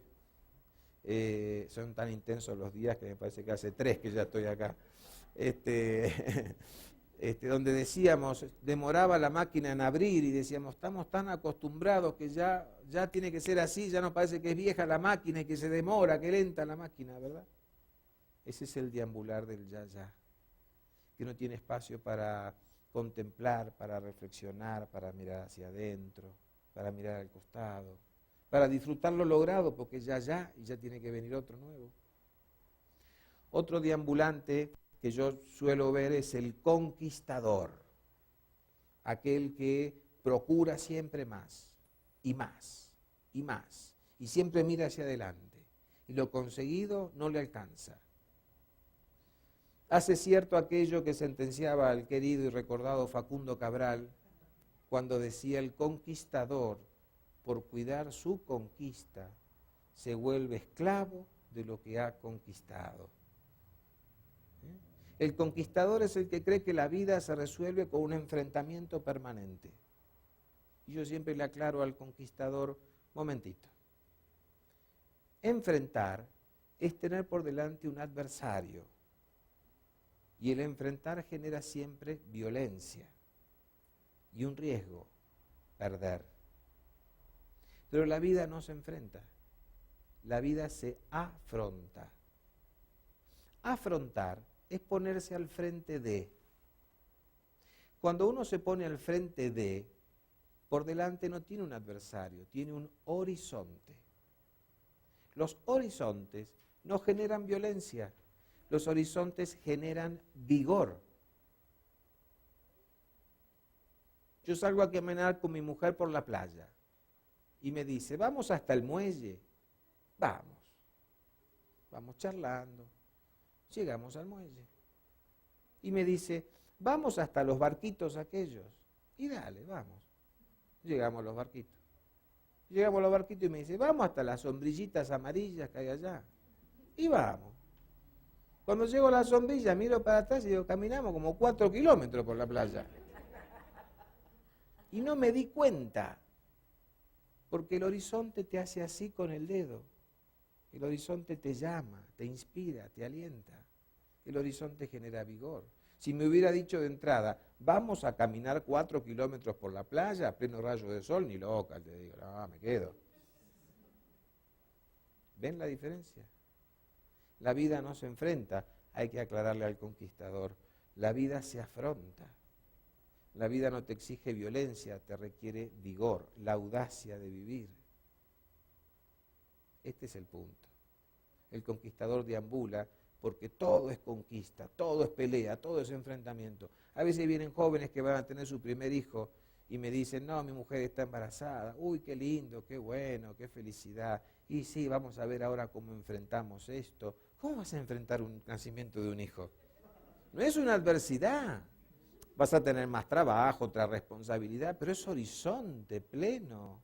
¿Cómo enfrentar? Se afronta. Y la vida, ni siquiera en el peor momento de sufrimiento,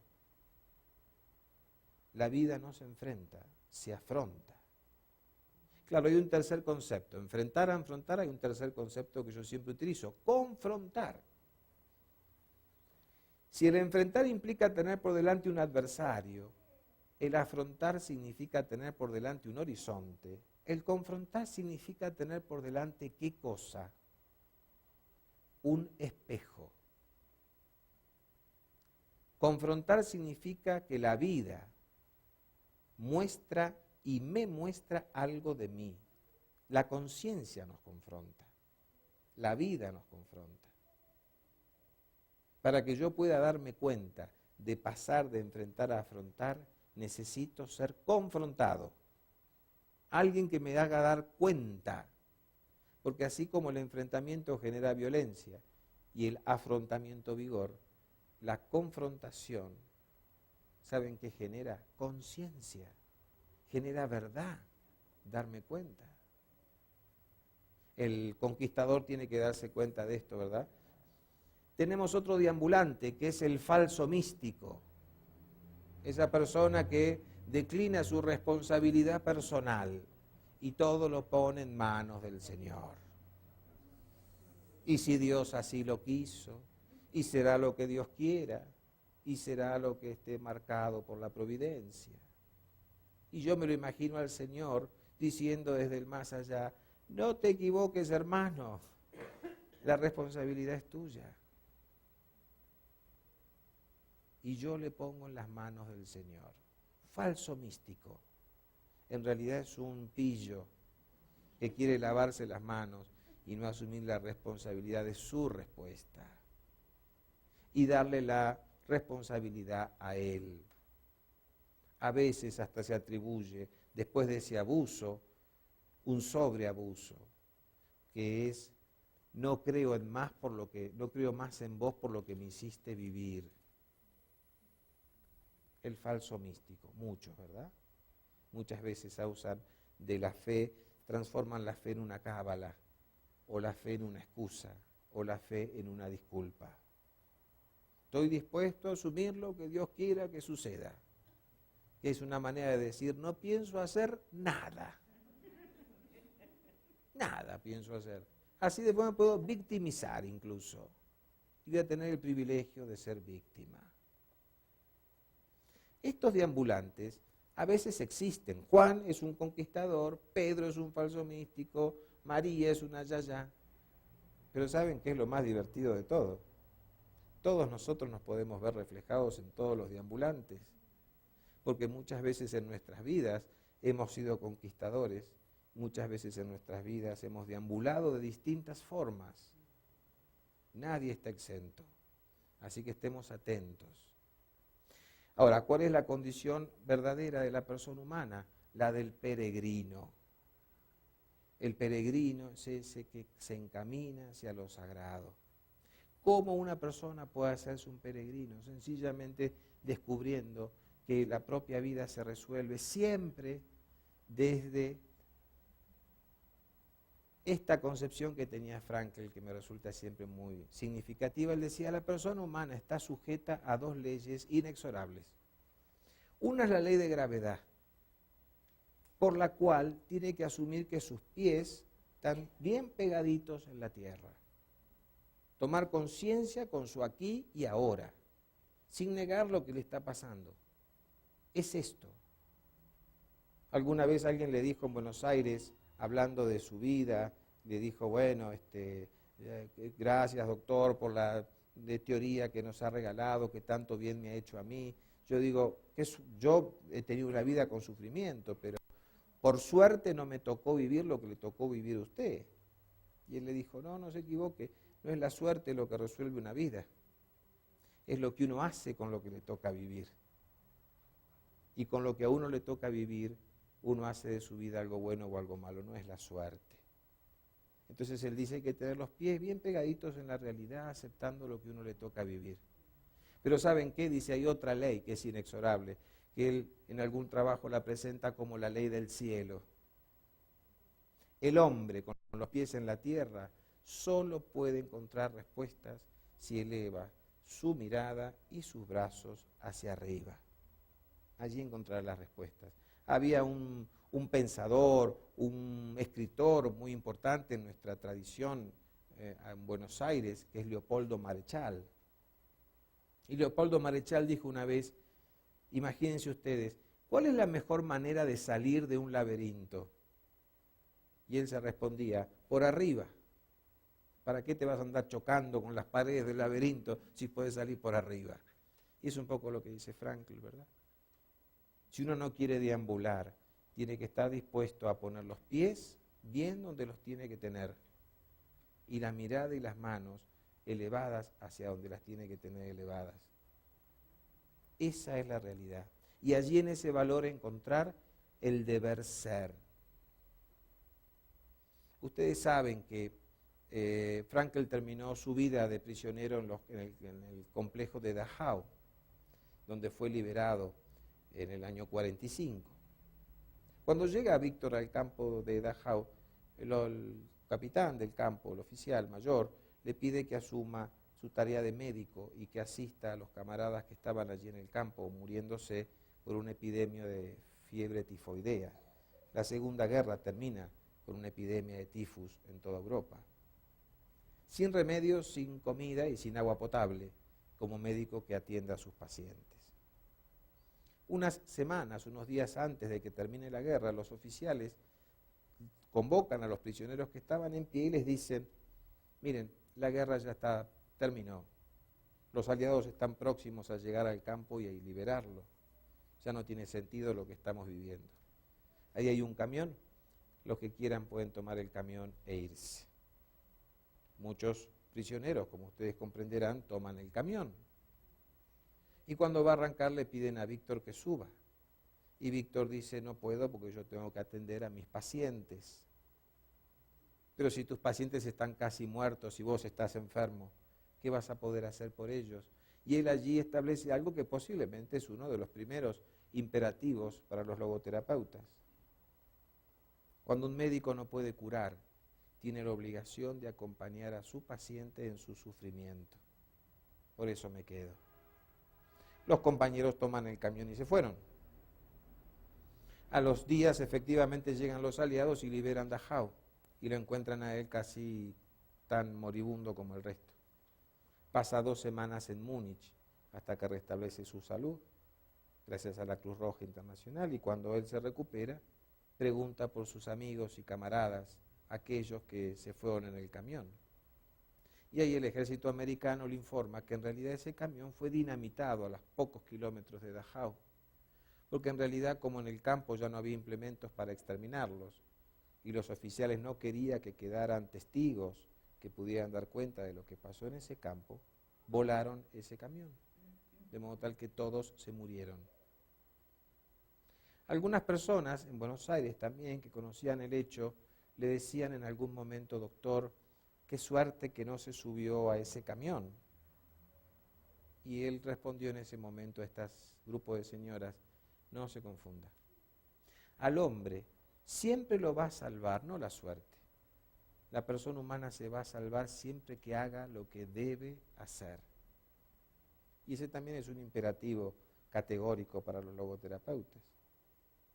Lo que resuelve la vida de una persona, lo que salva a una persona, siempre será hacer lo que debe hacer. Y agregó: yo, señora, simplemente en ese momento hice lo que debía hacer, no otra cosa. Y eso es lo que resuelve este ciclo de la vida. Esta persona que tiene esta naturaleza, que tiene esta estructura, que existe de esta manera y que tiene que resolver esta existencia como la hemos planteado, que se desarrolla con un solo objetivo, esas 3 tareas, que siempre corre el riesgo de deambular, tiene que ser ayudada y orientada para darse cuenta que su destino, acorde a la dignidad de su naturaleza, es la de vivir como un peregrino. Y que ese peregrinar lo va a lograr si está siempre dispuesto a no sacar los pies de la realidad que vive, no negarla. Los pies donde tienen que estar, pero los ojos y las manos elevadas hacia donde tienen que estar. ¿Dónde?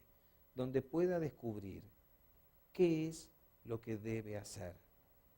Aquello que le permita recordar quién es y quién debe ser.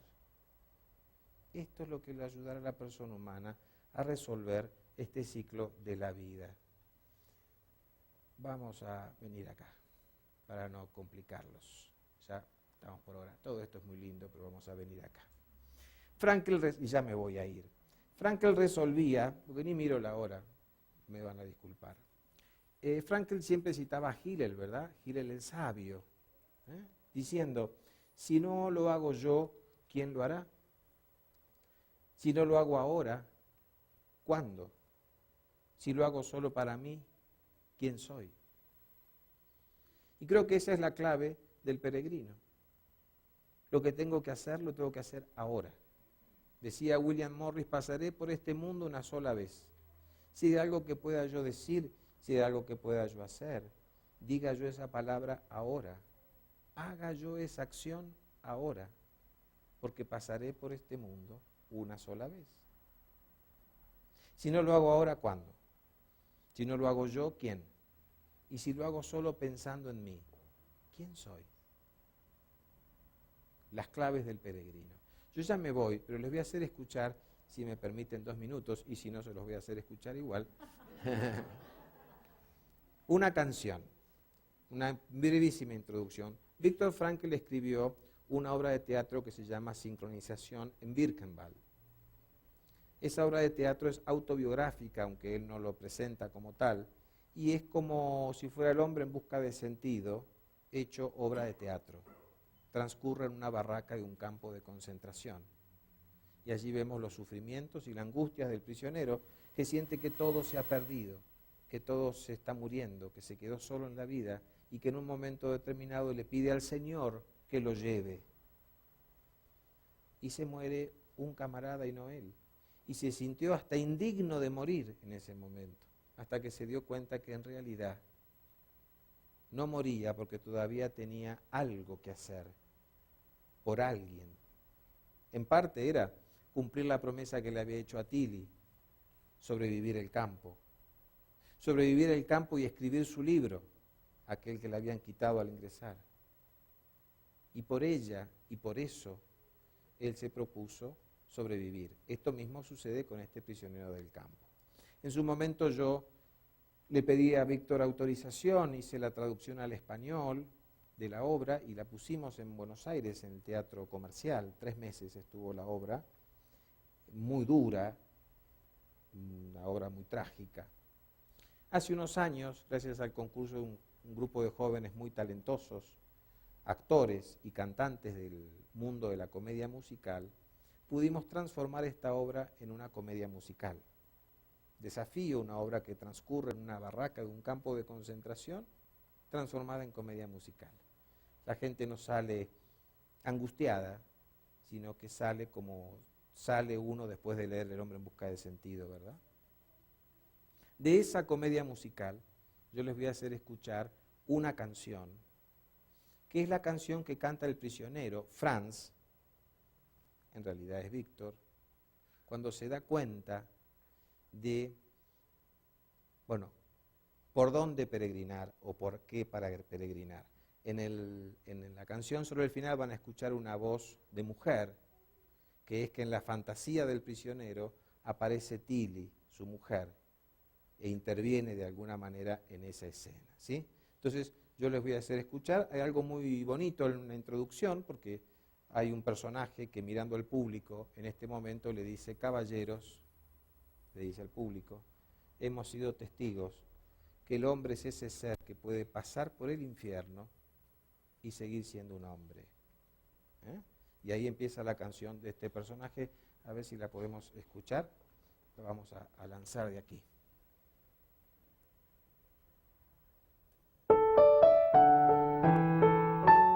Caballeros, hemos sido testigos. El hombre aún en el infierno nunca pierde su dignidad. Ahí vemos un hombre que a pesar de todo pudo volver a ser un hombre. El hombre es el ser que siempre decide lo que es. Es el ser que ha inventado las cámaras de gas, pero asimismo es el ser que ha entrado en ellas con paso firme y diciendo una oración.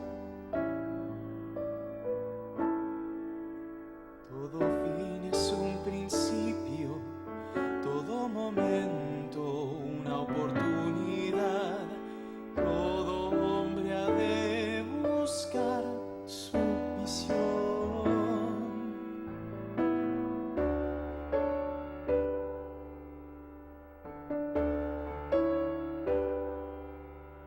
Todo tiene un sentido y todo siempre se puede cambiar. Un destino confrontar con libertad. Todos somos prisioneros.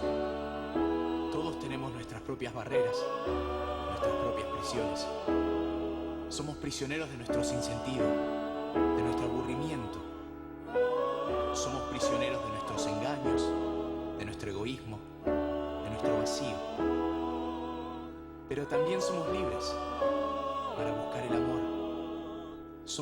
libres a entregarnos sin temor por algo, por alguien.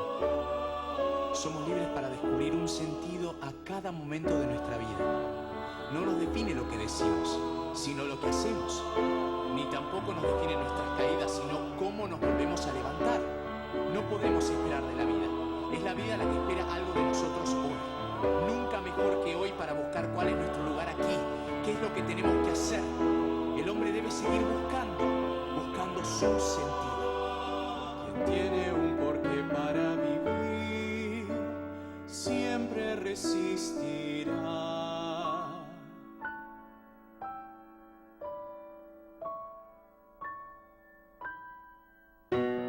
Conseguiste convertir a un hombre que sufría en un hombre que ama. Vos y mi obra permanecerán juntas por siempre.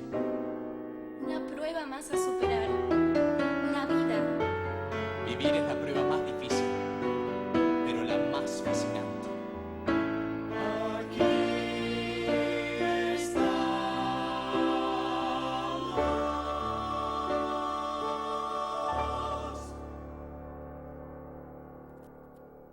Yo creo que de alguna manera el peregrino es el que está siempre dispuesto a decir aquí estoy, ¿no? Aquí estamos, y a superar, como decía la canción, las caídas, porque lo que cuenta no es las veces que caemos, sino las veces que nos levantamos. Y es así como vamos construyendo nuestra propia historia y vamos resolviendo nuestro propio ciclo de vida. Afortunadamente tenemos recursos y afortunadamente Víctor nos los ha hecho reconocer. Está en cada uno de nosotros que honremos nuestra condición humana y que, como dice una canción muy conocida para nosotros, vivir no es permanecer, vivir significa honrar la vida. Y esa es la consigna del peregrino. Dejamos acá, perdón por la hora que no sé cuál es, si me pasé mucho o poco. Bueno, muchas gracias. Se me está cayendo.